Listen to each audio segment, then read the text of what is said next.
Welcome back, y'all. It's Your Lesbian. How are you? Hope you've had a great week. Did y'all do your homework? I'm just asking for a friend. So your homework this week was to watch the movie Driveaway Dolls. I think I called it Driveaway Dolls last week, but Driveaway Dolls, directed by the Coen brothers. A little dark comedy for you with some lesbian action. And I've debated about whether or not to talk about this in depth today, or whether we should try to do, well, you get there, try to do a watch party together, because I thought that would be like how fun for this community, right? Y'all seem to be super engaging and I love that. And there's a lot of commentary and feedback. Love it, love it. And I thought this would be a really fun group to do a watch party with, right? However, what I have found, hi kitty, there's a kitty looking at me. However, what I have discovered is that on YouTube, y'all correct me if I'm wrong, but if you've got other channels where you've seen where people have done these watch parties successfully, send them to me. Will you send me those links or tell me where to go look? Because I've been doing a lot of research online and I can't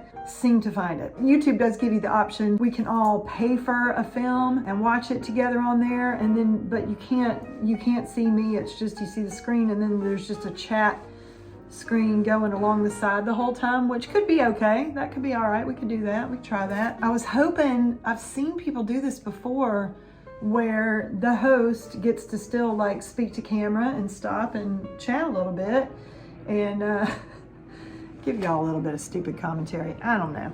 I mean, I could do that anyway. So apparently Amazon Prime was doing this for a while too, but then they stopped it. So I'm only one lesbian, y'all.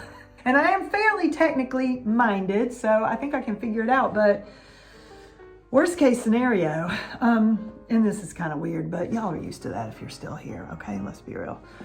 I could film myself, I could video myself watching the film and pausing and talking to y'all, or turning and talking to y'all, and then you can just watch on whatever platform you're on and watch, play it back alongside me, and then we can all watch on the platforms that we pay for, because some of these, it looks like y'all would have to join Amazon Prime. If I'm watching it on Amazon Prime, you have to join whatever platform, and then who knows how much extra they're going to charge you to rent the dang movie, because Amazon doesn't like to give us shit anymore for free.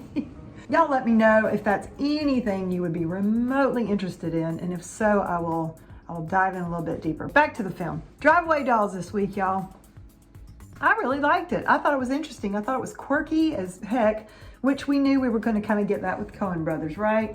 Margaret Qualley, Andie MacDowell's daughter, we talked about her last week too for a minute. Really engaging as a lesbian. And she's not a lesbian. I'm sorry, y'all. I don't think anybody in the film's a lesbian.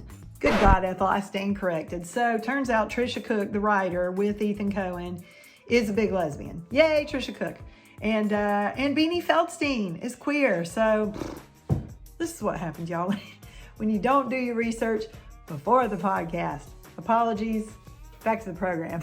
Which brings us to the point. I know we got to talk about it. I know we got to go there. So somebody last week actually did comment about this and suggested another movie that I will watch as well, saying that we need to watch more stuff created by lesbians and with real lesbians in it. So listen, I want that too, y'all. I want that. But what do? There's such a lack of lesbian content out there right now that's like scripted, I think. Am I wrong? Y'all send it to me if I'm wrong.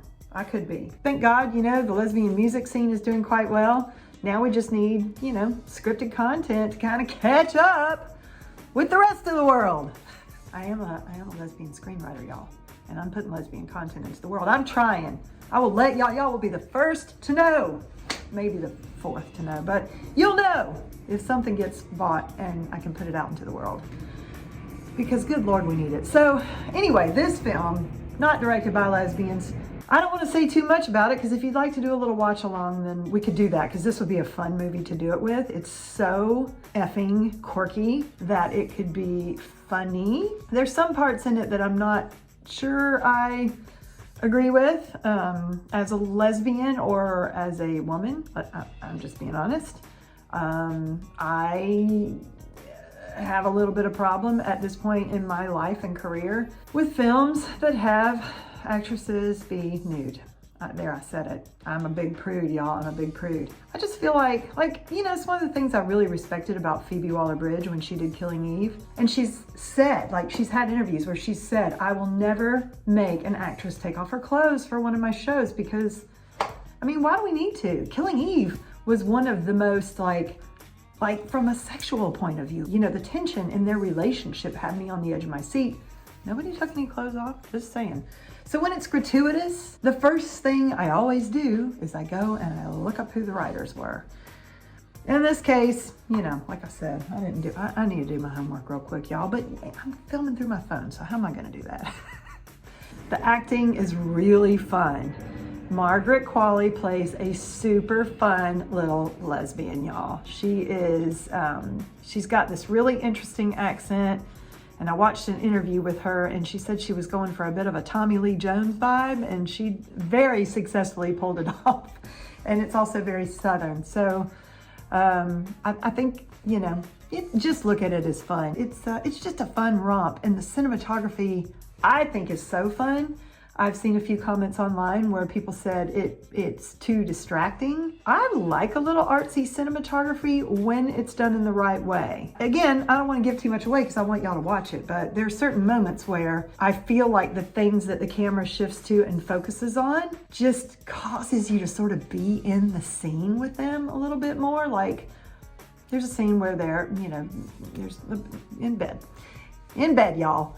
I know you're gonna go watch it now just because there's an in bed, and the camera will cut away to the glass of champagne sitting on the nightstand by the bed and you just sort of sit there on the bubbles for a minute. For a minute, you're kind of taken out and you're like, wait, what? But then it's like, oh, it's almost as if you're lying there in the bed and you're looking over and then you feel sort of in the, I thought it was kind of cool. I thought it was a brilliant way to capture the vibe of it. But, and there's a lot of really artsy overhead shots of things and the color is really fun and I really enjoyed it, y'all. It's not like a ha-ha comedy, but it's a dark comedy, So if you liked Bound, let's say, by the Wachowski, back then it was the Wachowski brothers, I think you will like this film. It's got kind of that vibe to it, not quite the steaminess that Bound had. Let's be real. Gina Gershon. Whew.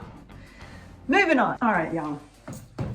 So let's talk about the deep stuff this week now. Look, I am not a doctor. I am not a therapist. I learn some things as I go. I have spent a lot of time trying to learn things as I go. So when something sort of shines a little light bulb in this brain, I just like to try to share it with y'all because I figure if I'm 50 today years old, lesbian, trying to navigate life, and I hadn't heard these things before, there's a chance that somebody else, maybe you, haven't heard these things either, so I figure why not, right? So when you're feeling stuck, right? And I know that the energy's been weird. It's been weird since 2020. We know that. We're still feeling the after effects of that, and I've talked about that, right? We talked about that here. I feel like still we're sort of trying to find our footing in certain things, maybe, like I'm still here in the UK, but I'm looking at not being here in the UK for a minute.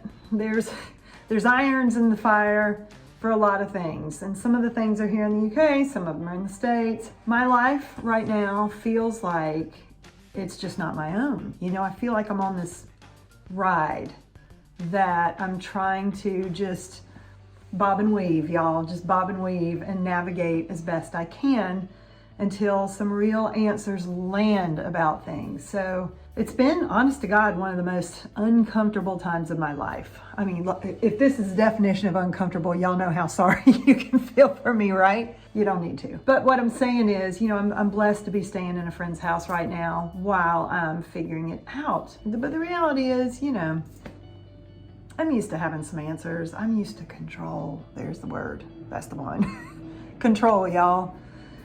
And right now, I feel very out of control. I feel like I am at the mercy of the universe to tell me what's next. And good God, Ethel, it is uncomfortable. The thing is, I feel like I'm not the only one that's going through this right now. I guess I can take this off now, y'all. These British summers, I swear it was 67 degrees a minute ago in here and I was freezing, but now the sun's out.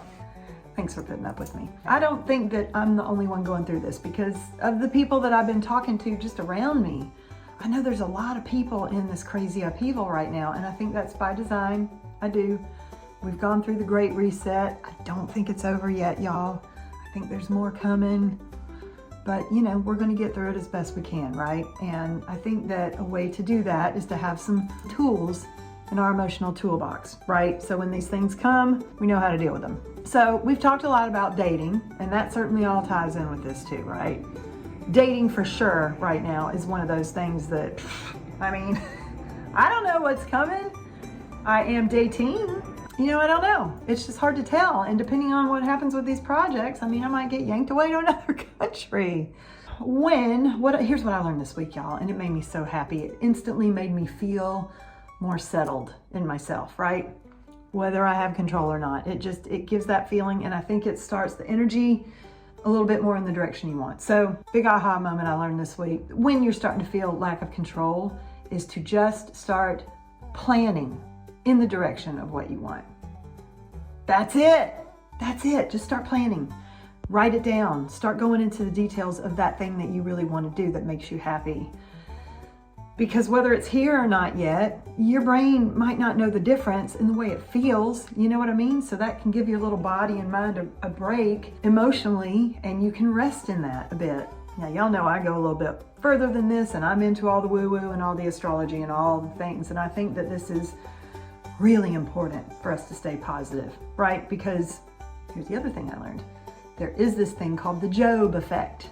And that comes from the Bible, but don't get your panties in a wad. Like, I know. If y'all didn't grow up reading the Bible, or if you did and you know, there's some things there that we're not going to get into.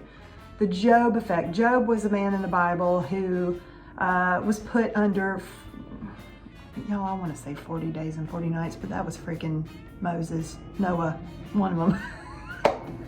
Terrible. I'm a terrible Southern lesbian, y'all. Anyway, Job was put through a period of days. Again, I should have researched this, but yeah. Job was put through this trials and tribulations. The one thing I do remember reading about when I was a kid about Job was that he was afflicted with illness and all these boils all over his body. And every time his life would get a little bit worse, I think they might have even killed his son, something happened. Every time things got worse, I just remember that he never renounced his God, his faith. He always stayed positive. And because of that, he was handsomely rewarded. So there's this thing that I've seen people talking about called the Job effect, where when life hits you like this, right, with these hard things, or you don't know where your next date's coming from, or when your wife is going to show up and take care of you. She's not, by the way. You're going to take care of you. You know what I mean. Just rest in that. And if you don't know what to do next, just think of that one thing that you've got in your mind, because we've all got something. We've all got something we want and something we're working towards. Just sit down with a little paper or on your laptop and just start making plans. What is the best that can happen? Because, you know, okay, here's another good one, y'all. Here's another good nugget for you. I do believe that life is for me and for you and for us. I do believe that, and if you believe that life is for you, that things pop up in your life to support that, to show you evidence of that, right? Like if you're in a good mood, you tend to attract more people that are in a good mood, and you attract good things, and it's a great day, right? If you're in a crappy mood, as we know, you attract all the crap to you, and things seem to get worse, and one thing's on top of the other. I do think it's very important that this is where we do our gymnastics, right? The mental gym, I think, is where we got to do the work. And we try our best to stay super positive. So I think that there is no lack of abundance, right? But you can have an abundance of lack if you're not careful in your thinking. Just something, don't quote me on that. I wasn't the first to say that. Somebody else did. I don't know. I heard it, and I do remember some things, y'all. And if you need help in this, if you're really struggling, like, well, gosh, here's what I always go back to and I try to think of when I'm struggling. What were the things that lit you up when you were, some people say 6 years old. To me, that was too young. I don't want to play with plastic horses again. I love horses. But when you were 14, let's say around 14 years old, like, what were the things that you were really into that lit you up, that you were so excited about? Because that's about the time in life where, you know, you're probably close to your full height and you're feeling out your freedom a little bit, and you're starting to really dream big about the day you get out of your parents' house and what you're going to do with your life. What's my point? I don't know. My point is, try to focus on things that make you happy. When I was 14, guess what made me happy? A lot of the same things that make me happy today, which is horseback riding. I loved it. Walking in nature, going for runs, biking still. Love it. Music. God almighty, certain types of music light me up. And seeing live music of certain kinds really lights me up. But there's just certain things that you always know that you're gonna love, right? So think about those. How can you spend more time doing those things that light you up? Because you have to plan these things. We have to have things to look forward to right now. We have to for our mental health, period. Figure it out. Put something on the calendar. If you're having trouble trying to find Your Southern Lesbian? Ashley, what is that thing that lights me up? Maybe you've lost it. Maybe you're not sure. There's a great book I highly recommend. You can order it on Amazon. You can do the audio book actually on Amazon. I've done that too with this book, because then you can listen to the woman while she's reading it and write. And it's called The Artist's Way. I'm sure a lot of y'all already know this. This is an old book, but what a great tool. The whole book walks you through reconnecting with your artist's inner child, essentially, your inner voice, those things that light you up. And even though it's coming from an artistic perspective, I don't want that to throw you off, because art can mean gardening. Art can mean the way you cook. Art can mean the way you style yourself, and you get excited about that, and you have dreams of doing something else with your style. It doesn't have to be painting or sculpting or writing or, podcasting. I do enjoy this, y'all. I really do. I enjoy talking at y'all right now, but you talk back. Y'all do give me some feedback, and I really appreciate that. Which, by the way, if you like and subscribe this podcast, if you're getting something out of it, it really does help me a lot. So please, I'd really appreciate that. Okay, The Artist's Way. So if you listen to that little audiobook with your notepad out and you're writing the things out, it is just amazing what will come to you. You can break it up and make it last as long as you want to. I think she recommends the time frame you're supposed to listen to it in and do all the exercises in, but look, just do what you can. We're all busy. Just do what you can. So I'll do, 4 or 5 questions a day maybe that stimulate my brain and think about them. But my God, I've gotten a lot out of that book. And just the habit of sitting down with that book now gives me something to look forward to, because I know that being in that headspace is fun. It's just fun to imagine those things. So something I thought I would share with y'all. Yeah, we're gonna get through it. I can't wait for y'all to all meet the loves of your lives and your lesbian community. I'm ready to meet my wife as well, or figure it out. I think I got a little while to go, so I think you're gonna be seeing more of me. I hope y'all have a wonderful weekend. Let me know if you want to try to do a watch-along thing or watch parties. I'll try to figure that out. I appreciate y'all so much. Have a wonderful week. Okay, bye y'all.